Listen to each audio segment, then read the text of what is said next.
Ésaïe 49 parle d'une période de bénédiction pour Israël. Il est difficile d'interpréter ce passage car parfois il semble que c'est à Israël qu'il est adressé et parfois il semble que ce soit une seule personne. Cette personne contribuera à ramener la bénédiction sur Israël, il faut donc la distinguer d'une certaine manière d'Israël. Dans Ésaïe 49.3, Dieu s'adresse à Israël. Tu es mon serviteur, Israël, en qui je manifesterai ma splendeur. Cependant, au verset 6, celui à qui il est adressé est un individu appelé le serviteur de l'Éternel, et c'est lui aussi qui restaurera Israël. C'est peu que tu sois mon serviteur pour amener les tribus de Jacob et pour amener les Israélites que j'ai gardés. Je t'établirai pour être la lumière des nations, pour que mon salut parvienne jusqu'aux extrémités de la terre. D'après le contexte, il est clair que la lumière des nations dans Ésaïe 49.5 est parallèle à mon salut, jusqu'aux extrémités de la terre. La lumière est une lumière spirituelle, correspondant à la splendeur de Dieu, au verset 3. Les extrémités de la terre sont les nations païennes, les gens qui vivent partout ailleurs qu'en Israël. Certes, si Israël avait été fidèle au Seigneur, d'autres nations l'auraient remarqué et auraient peut-être été attirées vers le Seigneur. Deutéronome 4.6. Mais cela n'est pas arrivé. Ésaïe parle donc d'une nouvelle situation. Le serviteur qui est identifié à Israël, mais qui se distingue également d'Israël, doit être la lumière à la place. C'est quelque peu mystérieux. Cependant, cela a du sens si le roi d'Israël est celui dont il est question. Le roi est le représentant d'Israël. Mais il se distingue d'Israël. Il peut faire des choses pour Israël, mais peut aussi faire des choses en tant qu'Israël. Mais Ésaïe ne révèle pas l'identité de ce roi. Or, il y avait à Jérusalem un homme nommé Shimon. Cet homme était juste et pieux. Il attendait la consolation d'Israël et l'Esprit Saint était sur lui. Il lui avait été révélé par l'Esprit Saint qu'il ne mourrait point avant d'avoir vu le Christ du Seigneur. Il entra dans le temple, poussé par l'Esprit.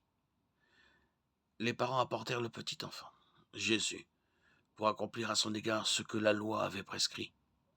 Il le prit dans ses bras, bénit Dieu, et dit « Maintenant, Seigneur, tu laisses ton serviteur s'en aller en paix, selon ta parole. Car mes yeux ont vu ton salut, que tu as préparé à la face de tous les peuples. Lumière pour éclairer les nations et gloire d'Israël ton peuple. » Luc 2, 25. Matthieu 4, 12, 16.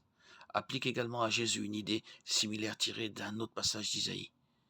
Pays de Zébouloun et pays de Naphtali. Chemin de la mer, au-delà du Jourdain, Galilée des nations, le peuple qui habite dans les ténèbres a vu une grande lumière. Une lumière s'est levée sur ceux qui habitent le pays de l'ombre de la mort. Isaïe 9, 1, 2. De plus, Paul applique Isaïe 49, 6 à lui-même et à Barnabas en tant que représentant du roi et prédicateur de l'évangile. Lorsque les païens entendirent cela, ils se réjouirent et glorifièrent la parole du Seigneur. Et tous ceux qui étaient destinés à la vie éternelle crurent. Et la parole du Seigneur se répandit dans toute cette région. Actes 13, 44, 49. Ainsi, Paul et Barnabas, en tant qu'Israélites et représentants autorisés du roi d'Israël, étaient également un accomplissement d'Isaïe 49, 6.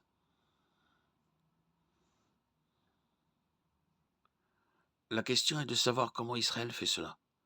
Comment agit-il comme une lumière pour les nations païennes? Dans le Nouveau Testament, l'identité du serviteur du roi et du Messie est révélée en référence au passage d'Ésaïe. Selon Simon, sous l'influence du Saint-Esprit, c'est Jésus, le roi d'Israël, qui est la gloire d'Israël et la lumière des nations. Il quitta Nazareth et alla demeurer à Capharnaüm, ville située près du lac, dans le territoire de Zébouloun et de Naphtali, afin que s'accomplisse ce qui avait été annoncé par le prophète Isaïe. La Galilée, tant à l'époque d'Isaïe qu'à l'époque du Christ, comptait une importante population de nations. En prêchant là-bas, Jésus apportait la lumière aux nations.